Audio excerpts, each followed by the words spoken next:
You shall not pass! You shall not pass! Eat your floor cereal. Okay. Featherwand had so many hidden details and movie references in it. G'day you cheeky dogs, today we're doing a breakdown of the Bluey episode Featherwand. Heavy.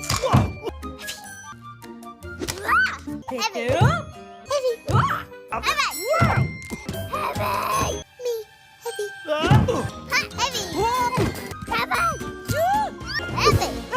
You got my butt cheek! Heavy. What? Hey!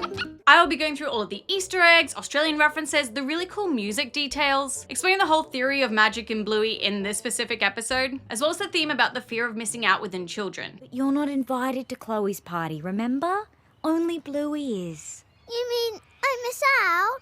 I'm afraid so, honey. I just don't want to miss out on playing Featherwand either. Well, this is a pickle. But I do want to start off with the movie and TV references first because there are a lot of them. One of my favorites though is probably the Harry Potter references in this / outside of this as well, because this is one of the first of episodes that actually got a movie poster for it by the animators from Ludo Studios. Featherwand. And it kind of ties in perfectly because of course in this episode, Bingo picks up a feather, so it is a feather wand from a cockatoo. And just like in Harry Potter, whose wand has a feather core, it's making his wand a feather wand, they replicated that with the movie poster, making Bingo Harry Potter in it, as well as all of the other characters as well, symbolizing characters from that movie poster too. The next reference is a TV anime one from Naruto, where we get to see Pat running just like Naruto does. I have talked about this before, but this is a fantastic anime reference and such an iconic run as well. Walking down the footpath. Hey, Lucky Stan! You have to stop Bingo! Oh yeah, righto. The Lord of the Rings reference though, I feel like is the most on the nose and the one that everyone knows the best as well. You shall not pass! You shall not pass! However, it was possible people thought that maybe there was a second reference with these two lines. I didn't think it would end like this. Didn't think it would end this way. However, that is actually a reference to the James Bond 1981 movie instead. I didn't think it would end like this. I didn't think it would end like this. We're not dead yet.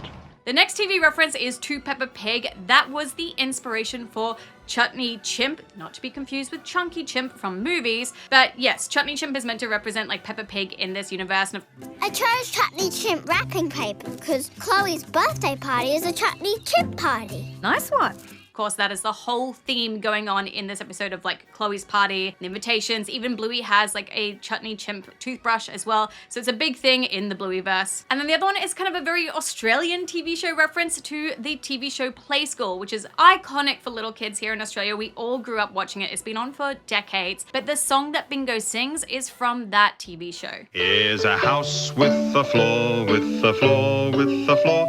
There's a house with a wall, with a wall, with a wall. Here's a house with a wall, with a wall, with a wall. Speaking of music, I do want to go into the fantastic use of classical music in this episode. The piece is called In the Hall of the Mountain King and was done by Grieg, and he's even in the credits as well at the very end of the episode. Gotcha! We're in! You got my butt cheek! And then we also have a song that Bandit is singing at the very start of the episode as well. And there were a few people on Reddit trying to guess what it was. And it most likely seems to be a reference to Cheek and Chong Earache from the 1980s.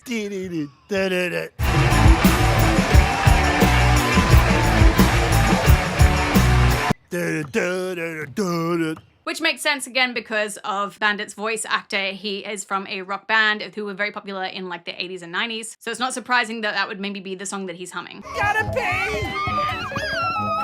Make way! Brandon! What are you doing? Morning, Wendy. As for our other traditional Easter eggs, there is a long dog in this episode as well. It's at the very start of the episode in front of the pot plant. It's a little brown one that you can see. And there is, of course, the fridge magnet as well. We also have the tennis balls Easter eggs. We have a sticker on the girls' bedside table. We also see, of course, the ones in the photo frames and the ones in the front entrance. Cellophane. weird. The other really fun Easter egg though is the address for Chloe's party.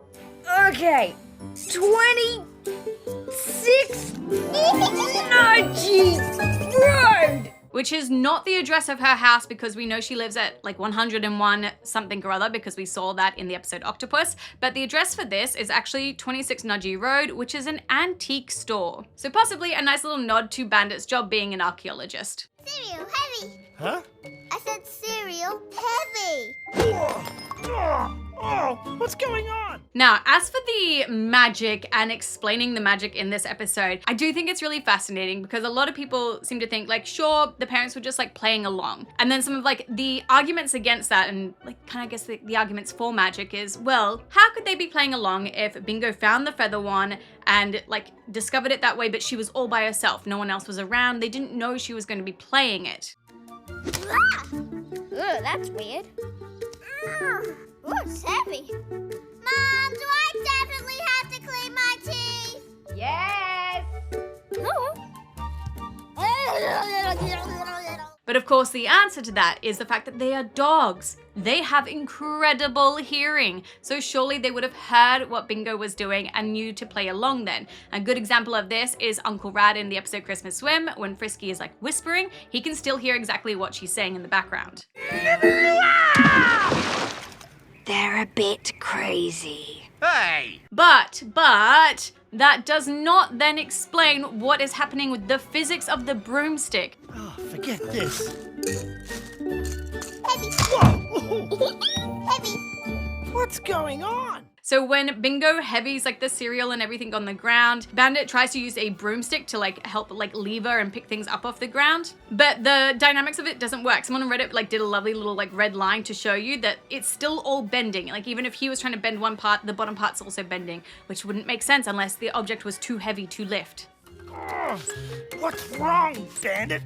You used to be able to lift spoons. So I would like to know your thoughts and feelings on this idea of, do you think this episode, yes, confirmed that magic does kind of exist in the Blueyverse, or no, they were just finding a way to all play along and something just real weird was going on with that broomstick? What are you doing? Nothing. Eat your floor cereal. Okay. Let me know all your thoughts and feelings down below. As well, don't forget to hit that like button, subscribe button, and bell for notifications if you love Bingo as much as we do here. But let's move on then to some of the more Australian references and details that you might have missed in this episode. Now, of course, we do have the actual cockatoo that the feather came from. Cockatoos, of course, are native to Australia, and we get to see it in the cut mid scene. We also see the Australian rugby ball that Bandit's using in the kitchen. But even inside the pantry, we can see some of the Nutri-Grain cereal, an homage to Fruit Loops with it as well. And of course, one of my favorite details is that there's a potato that's growing into a plant in the background. Yeah! Oh, Bingo, not you. But as for my thoughts on the theme and lesson in this episode and how well it was all put together,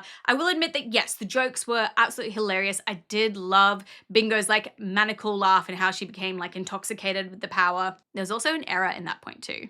Heavy! Ah, look out!